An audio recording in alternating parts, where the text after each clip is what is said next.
Boom. Oh, we're rocking. We're ready. We're back in 1 week later for a movie that we saw. Well, I saw a week ago, but you've probably seen it a month ago or not at all, because that's kind of the way it's been going for Transformers 1, the one without the touch, and there's no power. So we're hopping. We're joined by, of course, Rodimus Bill, who picked up So all I the won. Tricks of Creation, and he became one with the To Be Seen channel. Welcome back. How have you been? What's going on? What's new in your world? It's been great. And so far, I've been trying to get people to see this movie, but nobody really seems to want to, which is strange because this is actually the good Transformers movie. Yeah, we're talking. Yeah, And Transformers I'll actually 1. say this before time. There is so many, even if you're not a Transformers fan, to catch all of the Easter eggs, it is still actually one of the better storylines because they picked and chose everything from the best versions of each of the storylines. Best of season 2, the best of the comic books, the best of the designs for the games. Yeah, that's true. Everything. That's true. Well, let's hop into it as we go through it. One of the things that I want to just mention before we go any further is that to please like, share, and subscribe to the To Be Seen channel. We'd appreciate it if you do that. It doesn't cost you anything, and it helps us in a great, great manner. So if you don't mind, please like, share, and subscribe. Again, I'm Joe Dove. You can reach out to me on all of the socials on To Be Seen, the number 2, BESCNE. You can see it in the corner over there. It'll give you the spelling. And if that doesn't help you, I'm Joe Dove. You can look me up on X, where I'm skeeting. Is that what it is called? Skeet. No, I don't know. But yeah, we're gonna get into this movie. It's Blast Transformers 1, and we're gonna start off with the synopsis. The untold story of Optimus Prime and Megatron, better known as sworn enemies, but who once were friends and bonded like brothers, who changed the fate of Cybertron forever.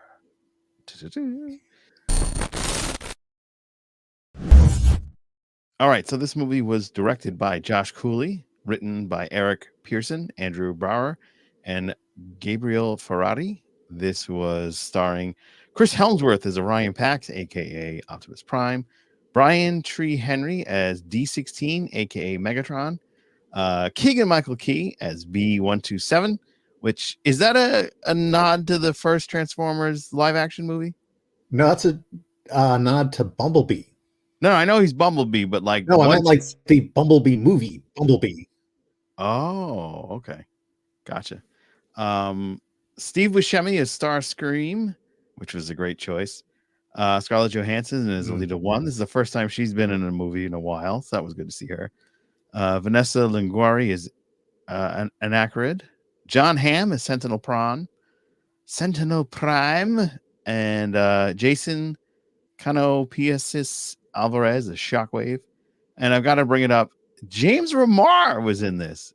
And some of you may remember James Remar from The Warriors, but he was also the other Raiden when Christopher Lambert didn't come back for Mortal Kombat. They got James Remar to play Raiden. So fun little fact there. So that's what I wanted to mention. Of course, we also have John Bailey as Soundwave and Evan Michael Lee as Jazz. So let's hop into what worked. All right, Billy, what worked for you? Okay, well, let's see. We got the War for Cybertron designs for the characters, robots, and vehicle modes. We got the IDW origin for Megatron. We got the season 2 origin of Optimus Prime for Orion Pax. We got like a great voice cast. I mean, Steve Buscemi as Starscream. That's great. We get all the best elements of. We have Alpha Trion. We forgot to mention Alpha Trion, voiced by Lawrence Fishburne. Yeah. That was probably the one that shocked me the most, because like I didn't read the IMDb when I went into the movie, and then all of a sudden I heard his voice, and his voice is very distinctive, and I was like, oh snap! So I thought that was pretty cool. But they got waxed. They got completely obliterated. But go ahead. Oh, yeah, I got to mention one thing that's kind of a fun trivia thing. Just got to mention this throwaway thing out there. There's a TV series Transformers Prime where they had the Optimus Prime and Megatron as best friends, but it also had another little weird Easter egg. Arachnid was one of the bad guys in that show, and she was voiced by Gina Torres. Oh wow. And Lawrence Fishburne voices Alpha Trion. And those two They're are a married. married couple. Yeah, well, they Yep. were. I don't know if they still are, but Or word. So yeah, I'm not sure husband that. and Yeah, wife, but yeah, past that's or pretty cool. present, Yeah, are both Transformers voices. that's cool. That's really cool. Um, yeah. So what worked? Continue. Besides all the wonderful Easter eggs that they put in this film, I like the Well, subtle one I Easter love egg. Go ahead. what I loved about this is the fact that despite the advertisements, which were atrocious, I mean, like the advertisements were horrible, this was actually such a great story dynamic between them, and it never felt like it was taking a long time. It felt like the movie flew by, and Yeah. you're even after the end credit scenes, you're like waiting because I didn't even know if there was going to be end credit scenes, but I was like, I'm just going to wait. I'm going to see this stuff. And even the credits still went by quickly. I saw less animated credits on this than I did in the last Marvel movie I saw, but it's Yeah. Right. still, but it still had like such great quality of work, and like almost everything here was a great screensaver, great like backdrops for everything they had. Yeah, like when they got on the top of Cybertron and they were like cruising, and then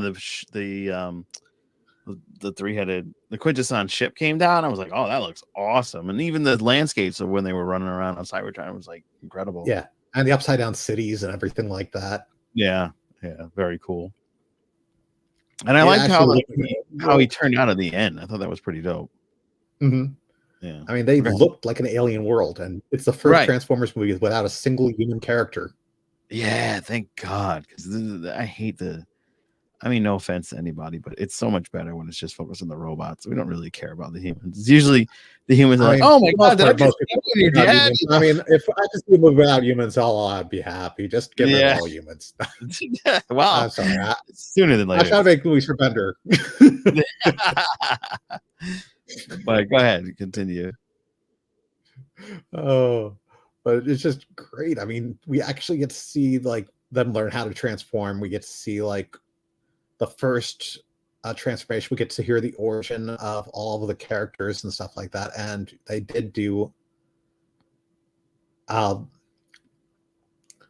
like great bonding between some of the characters. Optimus and Megatron, and even Megatron, like you actually had sympathy for the character. For the first time, you Right. were like, there's been 7 Transformers movies, and we actually know why Megatron is the way he is now. Yeah.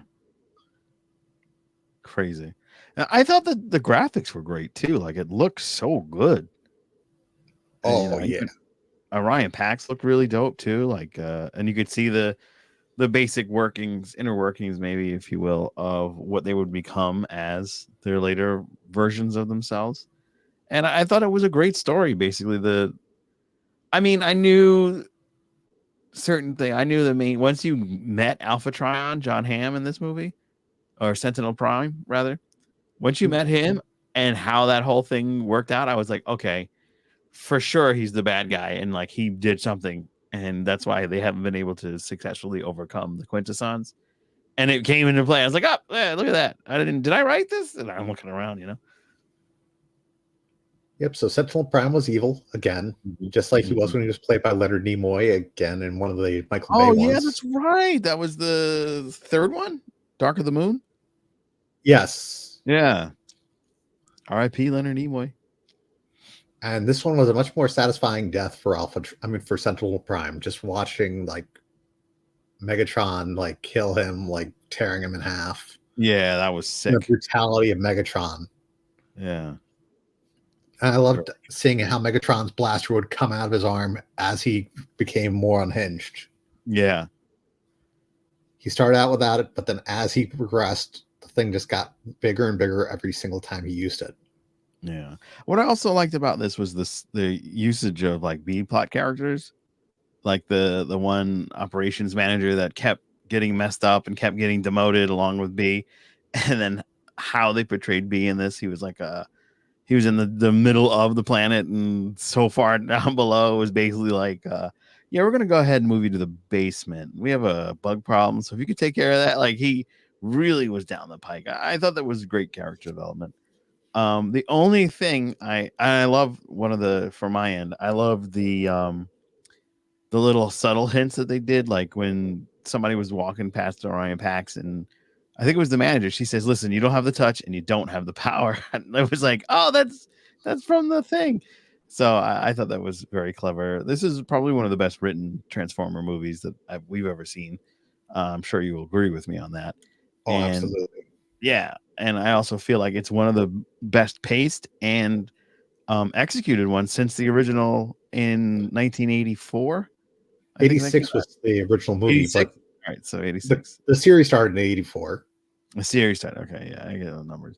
But yeah, so 86. I think it's the best one since the 86 movie, and I'm very looking forward to this being on Paramount Plus so I can watch it again. I saw it late. I thought it wasn't going to be in theaters, and I was lucky enough to catch it in theaters, and I'm glad I did catch it in theaters. I had such a great time. The audience that was there, it was me and about 20 people, which I was surprised. Like, oh, this movie's a month old and still getting this kind of numbers. Then I forgot it was kids. So, um, yeah, I thought the pacing was really well, and the kids enjoyed it, and people reacted to a lot of the best moments. So it was really cool. Well, we know it worked. Let's find out what didn't work. All right, Billy. What didn't work for me was one simple thing. They didn't mention the Gladiator um, Transformers. And I don't know if that was a one off or maybe like a side written, but Optimus had, or Orion had looked up to Megatron because he was a gladiator transformer and he would fight because of the hierarchy at that time. So not having that element kind of didn't work. And the way they introduced the rest of the Decepticons kind of was like, I mean, it worked and it didn't work. It's a double edged sword.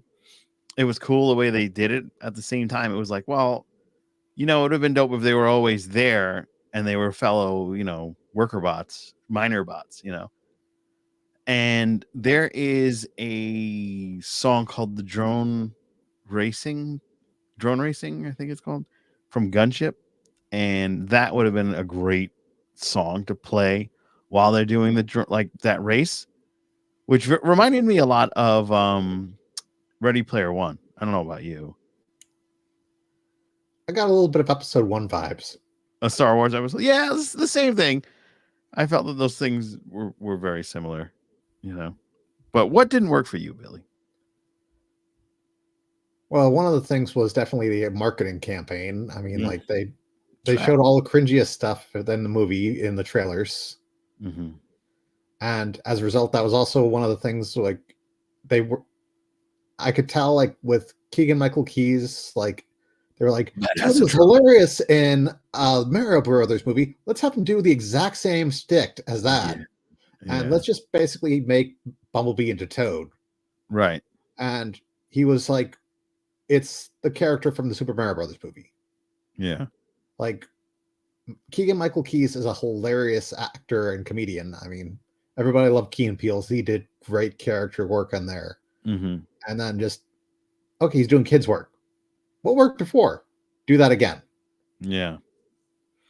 Because they were expecting $1 billion movie and they didn't get it. So a Mm-hmm. lot of that had to do with the marketing, and I think a lot of it had to do with the way that they didn't like really push it on their kid shows.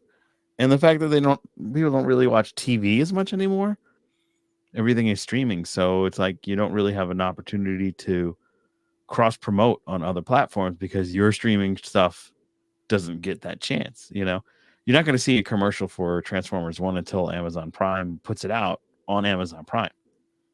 And also, for some reason, I actually been collecting almost every issue of the Transformers comic book from IDW. I mean, from Image Comics. Mm-hmm.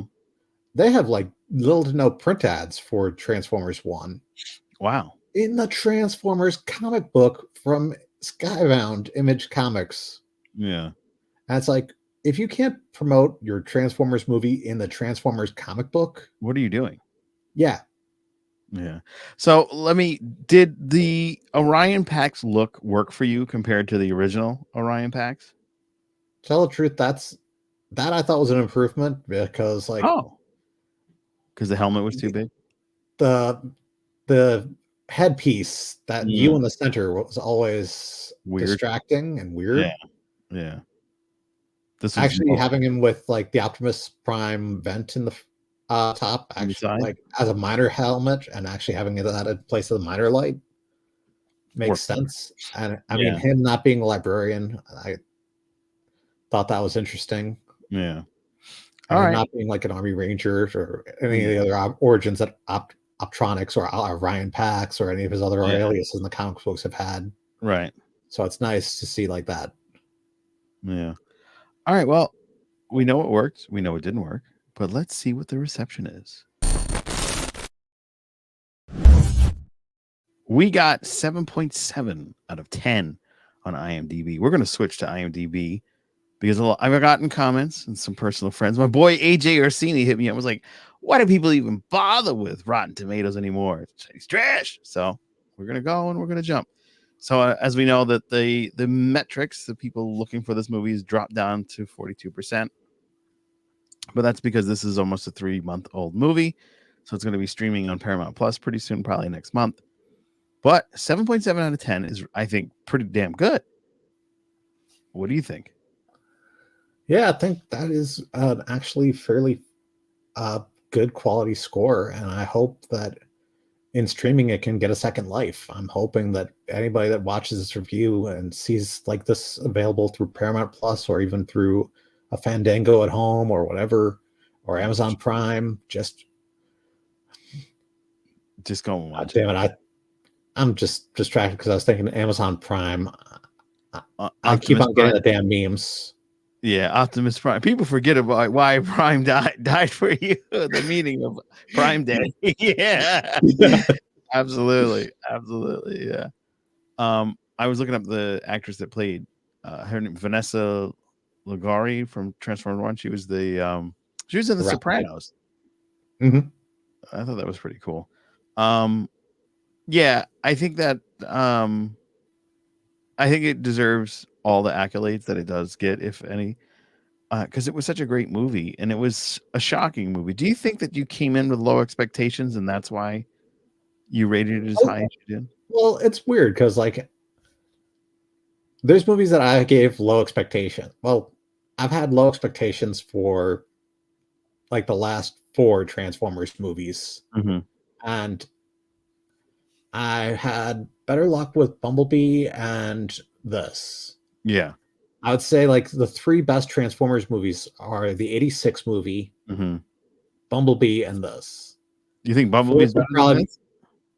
no, I didn't say Oh, not in any let type of me order, correct that. is what I'm you're not saying. in that order. Yeah, I gotcha. But Gotcha. and then of course, I mean the 2005 Transformers movie or 2008, whatever was the first Transformers movie, would be the 4th one. Right.